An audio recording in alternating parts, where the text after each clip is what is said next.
Bubsy. Så tror jeg da nok lige, der er videoblog igen, og ja.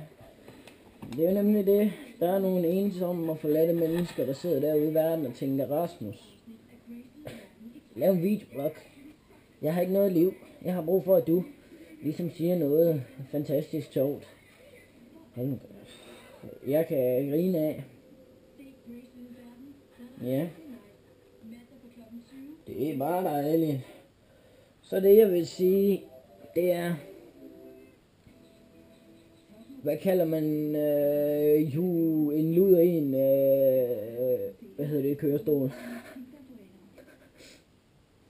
Kalder man da vist nok lige en fjolstrækker. Det er bare dejligt. Skål. Og så lige, mens jeg sidder her og laver en videoblog, så er der sådan en lille firkant uden om mig, når du ser min video.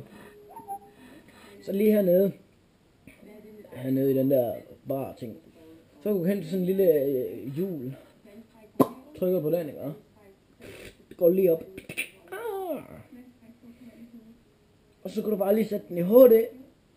Mit ansigt i HD. Kan det lige blive bedre? Nej, det tror jeg nok ikke lige, det kan. Ham her. Fuld skrald på ansigts... hvad kalder man? Så er der måske nogen, der siger, Rasmus, har du ikke også det her tøj på i går? Og i forgårs? Jo. Det er måske nok rigtigt nok. Der er det ikke også de samme bukser på, de samme sko? Det tror jeg nok godt lige, jeg havde. Det er fordi, jeg var stiv de sidste 48 timer. Det er yes. Eller det er tæt på. Jeg har også sovet lidt en gang imellem. Det er fordi, de helvedes drenge Martin, de trækker mig med ind i alkoholiske drikke hver eneste gang vi mødes, synes jeg. Jeg bliver så forbandet stiv hver eneste gang. Eller forbandet stiv, det var jo så ikke. Men dejligt beruset kan man jo så kalde det. Eller det ved jeg ikke, om man kan. Og ved du hvad, jeg er sunket så dybt, jeg sidder og drikker bajer. Og så ser jeg topmodel eller sådan noget på 4. Det er helt ude af ham med her, drenge. Det her det er Rasmus' videoblog. Du elsker at se det. Du kan godt lide at se det. Der er over 1000 mennesker, der har set mit ansigt på YouTube. Det 1000 gange har jeg blevet set på YouTube eller sådan noget. Så trykker du lige på den her knap, der hedder heroppe. Den hedder nemlig abonner. Den skal du trykke på. Så bliver jeg rigtig glad. Og så hernede. Dernede, der er der en knap, der hedder kan lide, eller sådan noget.